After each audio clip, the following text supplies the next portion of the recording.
Hey guys, welcome back to my channel. Today we're going to do 15-minute abs. This is going to be approximately 15 minutes. We're going to do about 30 seconds for each ab exercise. We're going to run through it once and then we're going to run through them again. There's 2 plank exercises at the end and I'm going to give you modifications for those in case you can't hold your plank. But most of these, I created this list just because a lot of people have issues with their necks being really tense during crunches and things like that. So these are very easy to do. You're not going to put a lot of stress on your neck with these. So it should be doable whether you're beginner level or whether you're more advanced. This will be challenging for everybody. So we're going to get started. The one thing that I need everybody to remember is that for all of these exercises, excluding the plank exercises, you want your lower back to be flat against the floor. So if your back is arched and you can put your hand under your back, you want to make sure that you close that gap. So you rotate your pelvis in, which flattens your back, okay? So you're rotating this way, flatten your back completely against the floor so you can no longer put your hands under your back. This engages your core properly, okay? So we're going to start with straight leg lifts. Make sure your back is flat. You're going to put your hands here. You can keep them slightly under your butt. And we're going to start lifting. Try to keep your legs as straight as possible. And go. So we're lifting just straight up.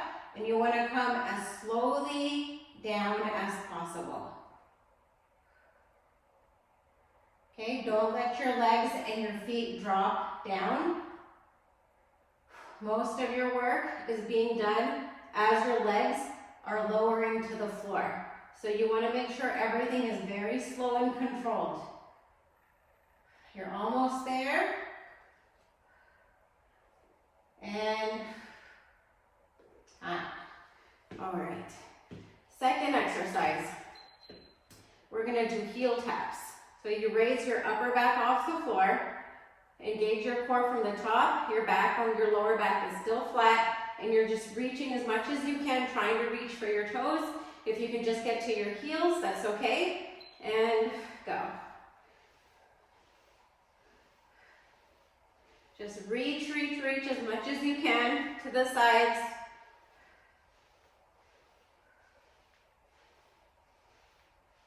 You're halfway there.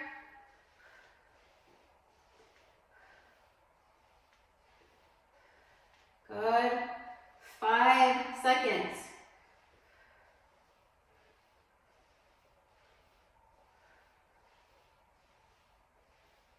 Good. And down. All right. Now we're going to opposite toe taps. You're going to reach to one side of your toe and then reach with your opposite hand to the other toe.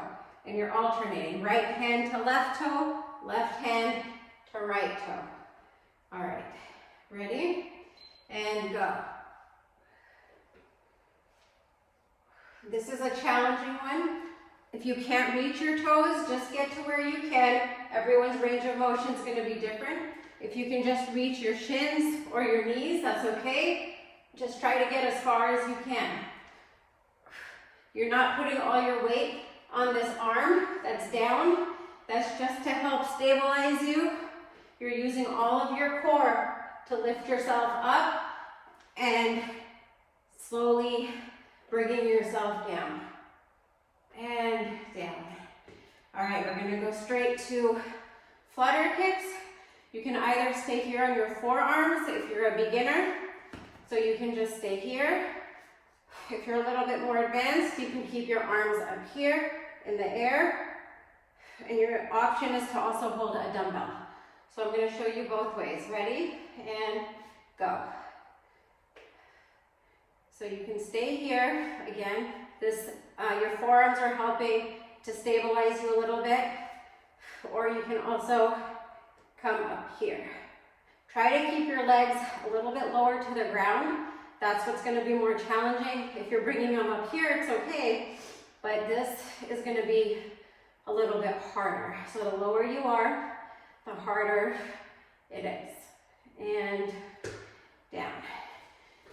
Your abs should be burning now. All right, plank reaches. You're gonna come down to your forearms. Make sure your butt's not raised up. You want a neutral spine. You're going to reach and reach. You can put a dumbbell or a water bottle here, or you can just use something imaginary. If you can't hold your plank, you're on your knees and you're doing the same motion. Just make sure that you're engaging your core. All right, ready? And go.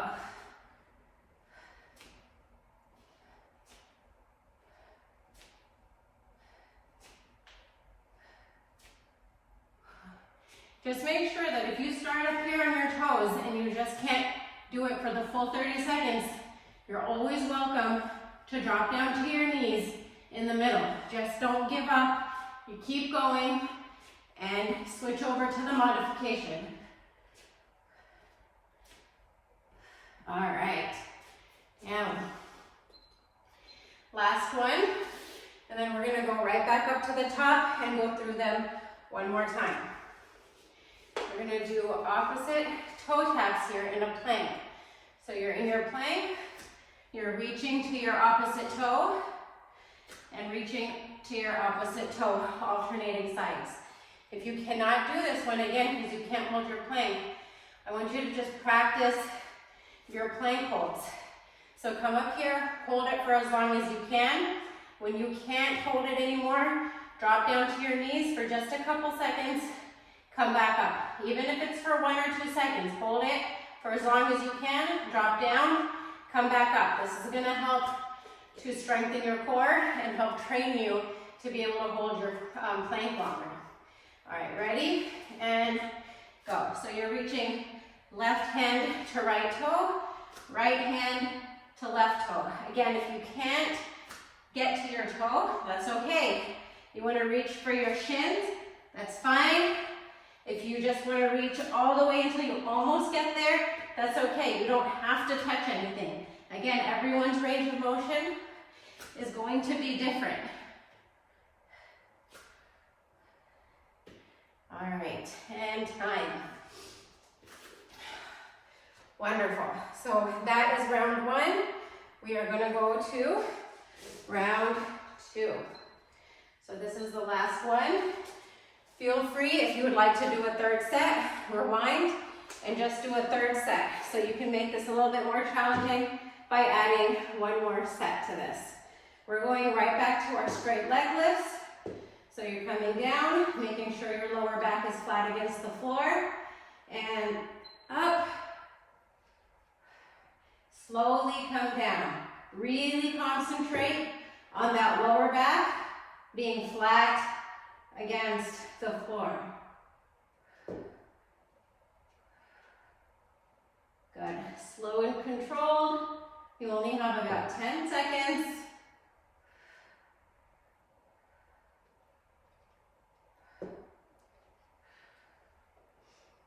And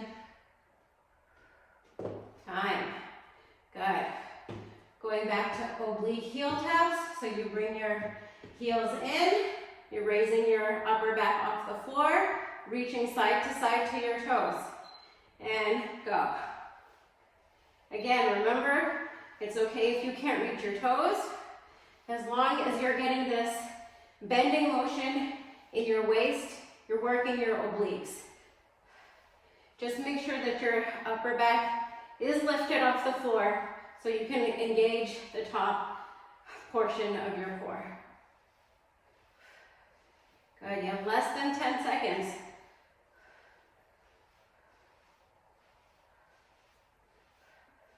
And time.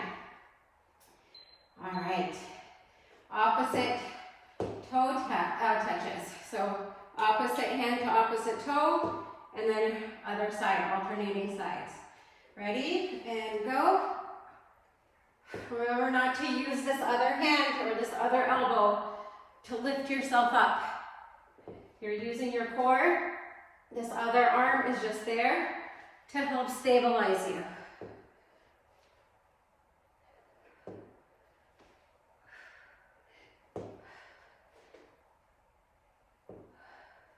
Got 5 seconds.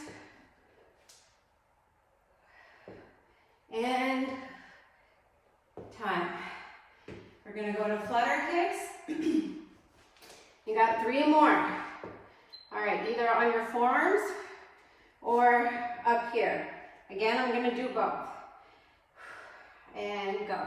So we don't have a lot of breaks in between each core exercise. I usually wait about 15 seconds. It's enough time for me to explain how to do the next exercise, but it's a long enough break for your core. So you're either there, you can be lower here, or raise yourself up a little bit and do your flutter kicks here. I do like using my forearms because it does help with balance.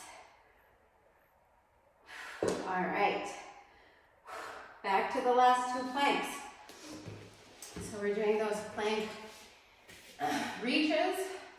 Again, you can put something in front of you, like a dumbbell. This is not the most stable one. And you're gonna come down, make sure your butt's not in the air, bring it down, and reach. If you are doing this core exercise, you can do it on its own day. What I like to do, because it's just about 15 minutes or a little bit less, I like to add it to the end of a workout. So if you're doing your legs or any upper body, do this core exercise as a finisher for your core work. You're gonna hit your main core muscles and down, and you're also gonna hit your obliques. So it's a great way to finish up your workout. We're gonna go to plank toe reaches, so opposite hand to opposite toe. Last one, you guys got this, and go. So it's a great way to end your workout. It's a great way to hit all your core muscle groups.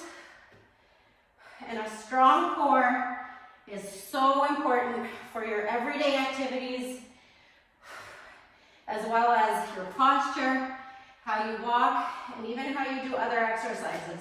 It's really, really important to have a strong core.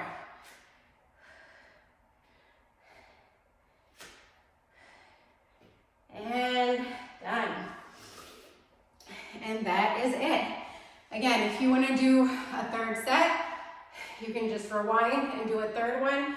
You can actually work your abs up to 3 times a week, so it doesn't have to be just once or twice. Your abs can take a little bit more.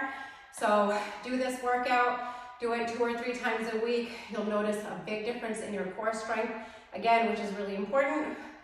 Follow me or subscribe if you're watching this on YouTube, and I will be posting other core exercises as well as a standing core workout for those of you who do not like the sit-up, crunches, and plank positions. Thank you.